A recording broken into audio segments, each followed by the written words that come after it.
you, Brigadier. We well aware that on Friday when we adjourned, we were busy with that document that was labeled ZZ. But before we proceed on it, let's just touch base on a point or two. Yes, my lord. In terms of your investigation, or let me put it this way, what was the description of the perpetrator who got into the Kumalos, who had a gun in his possession that you had to go and look for?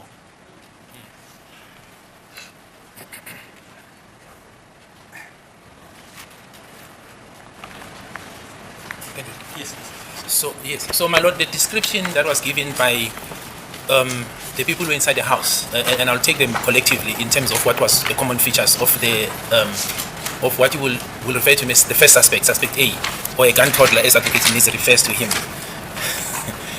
So my lord, the first suspect that had a firearm was described as short.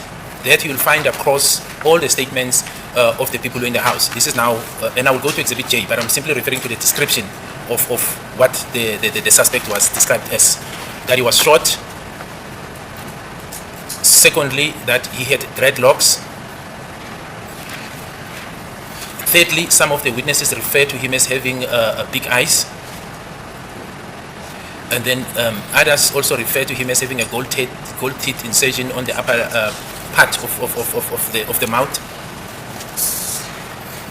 There is also, my lord, the description of the complexion, which you will find also in Exhibit J, which says dark brown, shiny skin.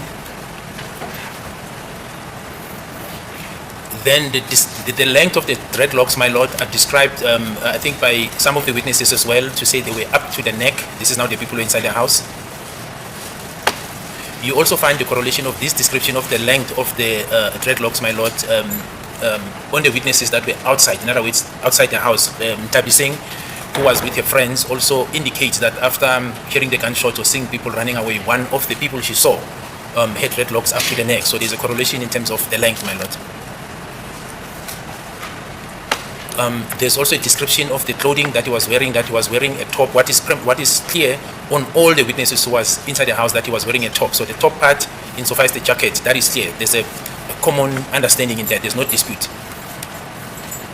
Then the color then kicks in, where you find differences. Either describe the said jacket as khaki, light brown, beige, leather jackets. And I'm saying this, my lord, insofar as the statements are concerned. That is the description you get. Then when you move to Exhibit J, and then that is where you will find the said jacket on the interview with Warrant Officer Steenkamp being said it has a wooden collar. That is now with regard to Warrant Officer Steenkamp. This Exhibit J. Exhibit J, yes. The intruder, furthermore, my lord, is described that he had a hat which was apparently, after the struggle with the deceased, was left at the crime scene. It is described that the first intruder with dreadlocks was having a head. It's described as a dope, for example, by the statement of Ms. Zandi Kumalo. This is also confirmed, I think, by one of the witnesses as well from outside, my lord, one of the neighbors, Madingwane, I think is his surname, who indicates, is one of the neighbors who indicate that he saw people or suspects going into Makumalo's house. This is now prior to the incident, and indicating that one of them had a hat. He was wearing a hat. So those are the description in relation to the first intruder, my lord. Mbuzo uthi ke manje ke uma bemchaza lona ke ababethi uyena wayephethe isibhamu lo muntu okufanele manje uyombheka ke bamchaza kanjani noma ikuphi abakusho kuwena umsolwa ke oqala noma lona ke uma ekhuluma ngaye ke uadvocate Mnisi athi lona ke wayephethe isibhamu bamchazileke ukuthi wabumuntu wayemfishane. Lokhu ke uzakuthola ke kuzona zonke ke izitatimende ukuthi wayena dreadlocks enamehlo ke amakhulu, wayenezinyo legolide ayinalo ke la ngaphezulu. Bashilo futhi ke ukuthi ke ama-dreadlocks la ayephela khona noma ayigcina la entanyeni. Lokho ke futhi akupheleli kona ke, kodwa ke nabanye abantu ababengaphandle ke, hayi kuphela laba bengaphakathi endlini. Omunye wabo ushilo ukuthi babona ke noma omunye wabantu abababona wayenama-dreadlocks ayigcina ke khona la entanyeni, nokuthi futhi ke basho nokuthi ke waye ne-top ayigqokile. Lokho kushiwo yibona bonke ke ofakazi. La kuhluka khona ke umbala ke, abanye bawuchazileke ukuthi basho ukuthi umbala okhakhi light brown, beige, bakhulumela ke futhi nangelela jacket, kanye futhi ke naye Exhibit J listed lo yena kwabhala uyena noma laba bekhuluma khona ke naye uwarrant officer Steenkamp ekhuluma ngayo ukuthi ke lotho yayine collar. nokuthi futhi ke kwakunesigqoko esasala ke emuva ke nomunye ke walabo babengaphandle ushilo ukuthi abantu abababona bengena khona ke kwamakhumalo omunye wabo waye nesigqoko awayesithwele.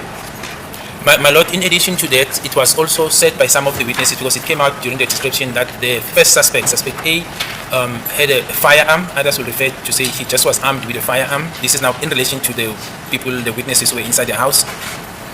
Then I think the likes of, and so if I'm referring to the statements, my lord, I will go to Exhibit J. I'm referring to the statements themselves. Then when you find the statements of Longwe, Mr. Madlala, I just lost the dead name, my lord. They then refer to a revolver, others will say revolver, 38 special, to that type of a firearm with a wheel. But then the other witnesses simply refers to the part that this suspect A was armed with a firearm. Although, my lord, as I said earlier, you got this assertion where people said they were not trained, they're not sure about the firearm, but it is contained in the statement where an identification of a 38 special was mentioned, particularly from the top of my hand, Mr. Longetwala. Futhi ke masiqhubeka ke abanye ke indlela abamchaze ngayo ke lo oqala ke umsola noma lo okuqala ke owangena ke ukuthi wayephethe isibhamu sakhuluma ngabo ke abantu abangaphakathi endlini sikhuluma ngaye lana ke uLongwethwala uMadlala umkhohliwe ke ngalo wesithathu ukuthi kubani bakhulumile ngesibhamu uma bechaza bakhuluma ngerevolver khuluma nge38 special isibhamu esasi nesondo bashilo abanye ukuthi ke cha abaqeqeshelwe ke ibhamu ngakho ke abakwazi ukuthi bayihlukanise ibhamu. And then now when you go to Exhibit J, my lord, it seems to give an impression that there was this is now according to Exhibit J, that the witnesses identify the gun toddler as carrying a revolver. Uma sesiya manje ke kuyena ke Exhibit J uzothola ke lapho khona ukuthi ufakazi ke bamchaza ke ukuthi kwakumuntu wayephethe i-revolver. What was further also what also came out during the description of suspect A, my lord, was that he spoke one of the Zulu languages when he walked in, as a form of identification that he spoke one of the Nguni languages, specifically Zulu, and this was noted when he demanded cell phone and money armed with his firearm, but he said it in Zulu according to the statements. That's another description that was given, my lord. Enye ke indlela abamsho ngayo noma bamchaze ngayo ke ukuthi uma engena ke lo kwakuyena ke owayephethe isibhamu wakhuluma ke ngeZulu ke washo ke ukuthi ke i-cell phone kanye futhi ke nemali kubhaliwe ke noma khona ke naloko zona ke i-statement. Yes, my lord. So that is the essence of, I think, what was basically available in the description of the intruders. There was obviously one for the second suspect, but I'm not sure whether Advocate Mnisi wants me to deal with the second one or only contain myself to the first intruder. Ikangakho ke abakusho noma ke uma bechaza ke lo owoqala ke owangena ukhona ke nokunye abakusho ke kodwa ngazi noma ke ukuthi Advocate Mnisi ufuna nje ngigxile kuphela ke kulo owoqala umsolo. Yes, I'm referring to allegedly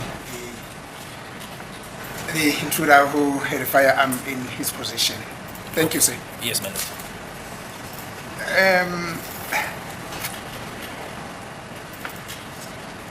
We're still busy with Exhibit ZZ. We're on page 4 of page 6 of Exhibit ZZ.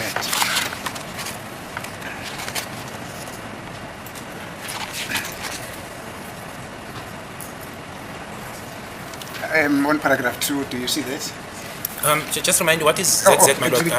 ZZ, so I wrote it down. It's a statement that was commissioned on the 3rd of October 2022. Oh yes, I've got it, my lord. Yeah. I have it. Now, you see there, when you describe the, in your affidavit, that photos downloaded taken of the accused by himself, in bracket selfies, match the description of the suspect with a firearm with dreadlocks, big eyes, and with the golden teeth. Do you see that? I do see that, my lord. Uyabona ke la bhalwe khona ke okay ukuthi ithombe esithathwe yena ke umsola ama selfie ziyahlangana ke kanye nendlela ke achazwe ngayo umsola owayephethe isibhamu nama dreadlocks namehlo ke amakhulu kanye futhi ke nezinyo legolide. Yebo ngakubona lokho. Thank you. Now, my question was, in relation to Exhibit S, would you please identify those photos which depict the description that you are mentioning in this paragraph? The dreadlocks, the big eyes, and the golden teeth. Yes. Yes, can you please do so? Yes, absolutely, my lord. I will do that. If perhaps we can go to the first photo that is contained there. However, while the state advocate or Dr. Sibanda, my lord, is trying to go there, what is important to place on record is that this statement was the summary of the investigation that was done at the time. In other words, in preparation or requesting the authorization of the warrants of arrest. So one then summed up, my lord, the investigation insofar as all accused, but here we are focusing only on accused 3. So Secondly, my lord, these photos, the downloads which I will deal with when I get there, they are collective. In other words, I'll indicate as I go to them step by step and indicate the points that are covered in this paragraph and why I'm saying that. So I will make reference to say this is what the photo is saying and where do you find in relation to Exhibit J that I was referred to, but then also I will then have to refer to other supporting evidence that I had at the time when I made this statement, because I was informed by evidence that I've obtained during the course of investigation and then subsequently then composed of this statement. So I will deal with it like that, my lord. Ngiyafisa nje ukuthi ngikushore ngichaze ukuthi le statement lesi ke siphathufundwa ke manje ukuthi ke sona ke kwaku isifinyezo ke sophenyo olalenziwe ngaleso sikhathi leso sifaka ke noma sikhuluma ngabo bonke ke abasolwa ke kodwa kakhulukazi ke na ke nanjengoba kufundwa lana ke yena ke umsola wesithathu sothi ke uma siqhubeka ke ngazo izithombe lezi ngisho ke mayelana nalokho obhaliwe ke lana ngoba lokho engangisenza lesi statement kwaku aholwa ke ubufakazi enganginabo ngaleso sikhathi uma uphenyo luqhubeka. Furthermore, my lord, what is prudent to mention also while we're still waiting for the minute is that after the investigation, when one then made the memorandum to the DPP and subsequently this application for J50s, the investigation that I conducted, that I led us to believe that suspect A, who was armed with a firearm, is accused number 3, and suspect B, who was taller and wearing a woody, is accused number 2. That was the investigation. That's where the investigation took us to make that determination that the 2 intruders identified by the people who were inside the house and taking the evidence that we had at the time, it placed us that accused number 2 was the tall, skinny suspect B, who was wearing a black hoodie. And that, my lord, and I know I'm debating while they're preparing that, I just want to give a picture so that when we get to the photos, it is clear. And that you will find, my lord, in the description, for example, of Mr. Longwe Twala, who was one of the people inside the house. He indicated that the taller suspect, before he ran out, was wearing a black hoodie. That correlation, my lord, you also find in the statement of Makaleni, who was outside, where he indicates and gives the description and the age estimation that dealt with that part. He also correlates that the second suspect, suspect B, was wearing a black hoodie. You further find the correlation to confirm this, my lord, in the statement of Sizwe Zungu, Constable Zungu, who says at the hostel he saw accused 2 wearing a black hoodie and changing it to a different color. Manje ke uma besalungisa ke khona lana uma ke kuhlanganisa ngiyafisa nje ukuthi ke nginikeze inkantolo ngisho ke ukuthi uma ngabe ke ufunda noma ubheka sona ke istatement sikalongwe okangaphambi kokuthi sifike la uphenyo uma silenza ke lwasiholela ekuthini ke labantu ababechazwa yibona ofakazi ababesendlini ukuthi lona ke bachaza ukuthi omunye wayenamadress emfishane lokho kwasolela ekuthini loyo umuntu ephethe isibhamu loyo kwakungumsola wesithathu nokuthi ke lo owayemude yena ke efake ihoodie emnyama kwakumangalo noma umsola wesibili lokho uyakuthola ke uma ngabe ubheka sona ke istatement sakhe uLongwe osho ke uma ukuthi lo owayemude ke ngaphambi kokuthi yena Longwe aphume ukuthi lo owayemude wayegqoke ihoodie emnyama lokho uyakuthola ke futhi nakulo owayengaphandle ke umakeleni uphinde futhi ke ukutholeke kunkulumo yakhe ke uConstable uZungu oshoyo ukuthi khona laphayana ke ehostel umsola wesibili wayegqoke ihoodie emnyama wase eyayishintsha ke efaka ihoodie omunye umbala. My lord, can I request that perhaps we start with photo number 12, because that's the photo we were at, and then we can just go down like that. Photo number 12 of this exhibit.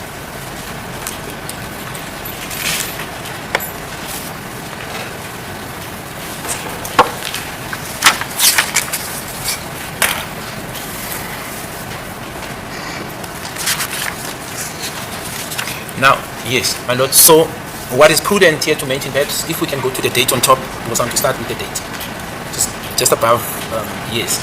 What is prudent to mention, my lord, is that the date depicted there is 2014, October 26, and then there is 1731, 14 seconds. So what is important is to note that the date of this incident, my lord, occurred on the 26th of October 2014.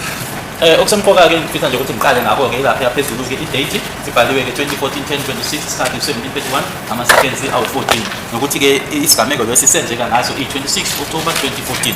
Now, my lord, in my observation, and I will now start dealing with this photo in relation to what I've said in my statement and in relation, like I've said, Exhibit J. Now, the first description that was given, my lord, which I've referred to, the dreadlocks, that the first intruder was identified as having dreadlocks. One can clearly see, my lord, because this is a picture of accused number 3, that accused 3 is having dreadlocks. You can see them. They are clearly visible, my lord. Ngiqala ngakho ke nanjengoba ofakazi basho ke uma bachaza ke ukuthi lo oqala ke owangena wayena dreadlocks. Manje siqala kusona ke lesi sithombe lesi kucathileke ukuthi lana ke umsolo wesithathu unama dreadlocks ayabonakala. Second, my lord, with regard to the length that was described, that they were going up to the neck. In this photo, my lord, you can see the end there, and that is the neckline. They don't go further on this photo. I'm specifically dealing with this. There they are, my lord. Njengoba bechazile-ke noma beshilo-ke ofakazi ukuthi-ke ama-dregs agcina kufike noma phela kufike la entanini-ke uyabona-ke kulesi sithombe ukuthi yila agcina khona-ke awandluli khona. Furthermore, my lord, in Exhibit J, I will refer to Exhibit J, the description of a dark brown shiny complexion is given. In my observation, if you look at the complexion of accused 3, this cannot be, it's not the same complexion that accused 3 has now. It's much more lighter, but if you look at this picture on this date, my lord, you can't distance it from the brownish complexion. That is according to my observation. You can see that clearly. What you see here and what it is now is two different things. It's more lighter now, but if you look here, in terms of dark brown complexion, you cannot distance it from the description given, my lord. Kwindlela-ke abamsho ngayo noma bachaza ngayo-ke ofakazi bona-ke basho-ke ukuthi-ke iskin sakhe-ke si-dark brown sishayina-ke uyabona-ke manje la esithombeni nandlela ebukeka ngayo-ke manje ukuthi-ke kufanele uyakhanya-ke manje kodwa-ke lokho obonayo la esithombeni angeke-ke ukuhlukaniseke nendlela-ke abamchaza ngayo bemshe ngayo ofakazi. Now if we can just go up, Doc, if you can just go up, I want to deal with the jacket. No, sorry, down perhaps in the other direction. Now, my lord, if you look at the top that is worn by accused 3, if you look at the color, it is khaki, and you will find this description is containing the statements of some of the people who were inside the house that he was with. Others are very specific that khaki, others are referring as brown or beige jacket, but you get the color khaki, and it becomes clear that the person, they refer it as a top. Now, on this picture, it doesn't appear as a top, but when we see the following pictures, my lord, it will be clear. The court will see that indeed it is a top on the other pictures that will follow. Siyabona-ke umbala bakhulumile-ke ngawo umbala-ke ukhaki, ubeiji, obrown-ke siyabona-ke abanye bathi-ke yi-top, kodwa-ke uma sesikhula-ke ngazo-ke iy'thombe-ke ngempela sizobona-ke i-top le bakhulumile-ke ngayo. My lord, if we can go then, I think that's what I recall regarding this picture, my lord. If we can go then to photo 15. Or perhaps, my lord, maybe if I can ask the talk, we can go them in sequence. Those that are not relevant insofar as the identification of accused 3, we'll just skip them and we can come back to them.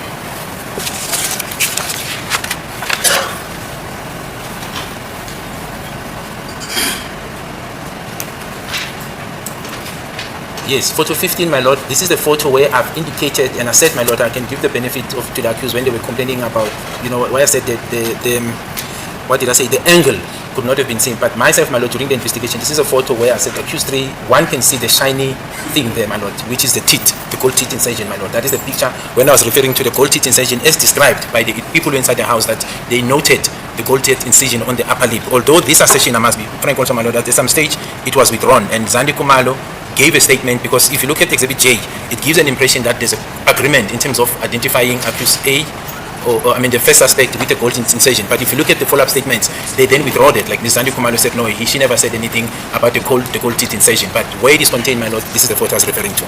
Uma bengikhuluma-ke ngaphambilini-ke ngezinyo-ke bengikhuluma ngaso-ke lesisithombe la ngishoyo-ke khona-ke ukuthi-ke ngisho isithathu-ke ngoba-ke kuyabonakala-ke lapha-ke okushayinayo-ke kanye futhi nomunye wofakazi-ke uZandile Khumalo, kodwa kamuva-ke wasekhonto sakhe lokho akushilo-ke ukuthi cha yena akaza kusho-ke lokho mayelana nezinyo-ke bengikhuluma ngaso isithombe lesi. Yes, we can proceed, my lord.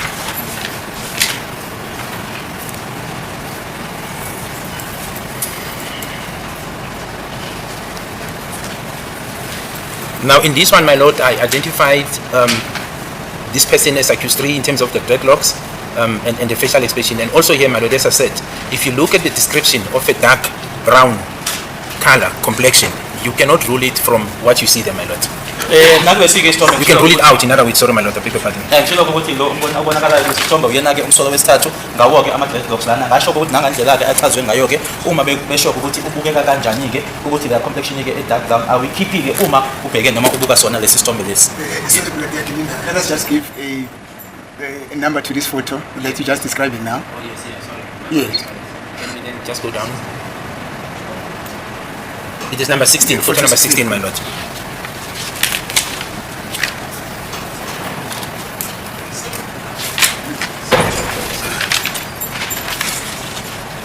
We can proceed, my lord, to the next photo.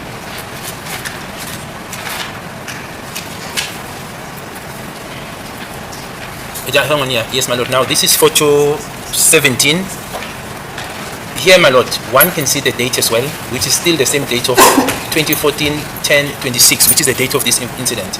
Now the time date 17-28, which is slightly different from the previous, the first photo, I think photo number 12. And it is this photo, my lord, where you can see still accused 3 having dreadlocks. Here they are longer. This is what we discussed. I think we refer to this photo, myself and Advocate Mnisi, where you say they are longer. However, my lord, one needs to note that the angle of the previous photo where you see them going up to the neck and this angle, my lord, it is not the same. That is the first prominent thing that you can see. The angle in which they're taken, if you look at the other side, they go up to the neck, but the angle is not the same as this one. Lana ke kulesike isithombe number 17 idate ke 2014 10 26 17 28 39 esikhathi ke isigameko ke lesi senzeka ngazo i26 October 2014. Lana ke kulesithombe ke uyabona ukuthi umsalo wesithathu nama dreadlocks, kodwa ke okwehlukileke lana uma uqhathanisa lesi sithombe nalesi esindlulile ukuthi la uyabona ke ukuthi ama dread lana made, futhi ke uma ubheka ke lama leyithombe ezimbili uzobona ke ukuthi ke uhlangothi noma phecelezi ke angle eyithathwe kuzona ke akusona ke angle eyodwa noma efanayo. Ingakho ke kulesi isithombe so in essence, my lord, what I'm saying, and there's a time difference between the first photo that we dealt with and this photo. I think it's a couple of minutes. We also dealt with that part. Advocate Mnisi draw me to that, but that part, the significance of that time difference, one will not know as to how they were worn on the first picture to in relation to this picture, or vice versa. In other words, whether there was a time when they were made shorter or extended, or whether on one angle they appeared shorter, on the other angle appeared longer, because we do not have a clear projection reflecting the exact location of the dreadlocks from the back. What you have the side where they are shorter, they go up to the neck, which correlates with the description. You then now have this photo 17, which shows them that they are longer. But these pictures, these photos, my lord, were not taken at the same time. There's a time lapse. What happened between the two in terms of how they were worn, my lord, we do not have evidence of that. We can only refer to what we see. Lana ke manje sobona ukuthi nesikhathi ke sihlukile sikhulumile ke ngalokho mina naye ke advocate Mnisi, kodwa ke esingakwazi ngoba ke kwesinye isithombe abukeka emafishane, kodwa ke lana ayabonakala ukuthi manje asazi ke ukuthi kwenzakaleni ke phakathi kwalezo inkathi lezo njengoba isikhathi sihlukile ke ukuthi ke ebe kanjani ke noma ke enziwe kanjani kulesi uma sekuhamba isikhathi ke ngaphambi ukuthi sifinyelele kulesi ke isithombe ayashintshwa noma asinabo ke ubufakazi obukhuluma ngalokho. Yilokho nje kuphela esibonayo. Thank you, brother. Just before you proceed, let us put the time lapse between the taking of the first and the second photo as you are expounding on. The correct that we said it's almost about it's between 2.5 to it's 2 minutes to 2.5 minutes, or the most 3 minutes. Yes, we agree, my lord.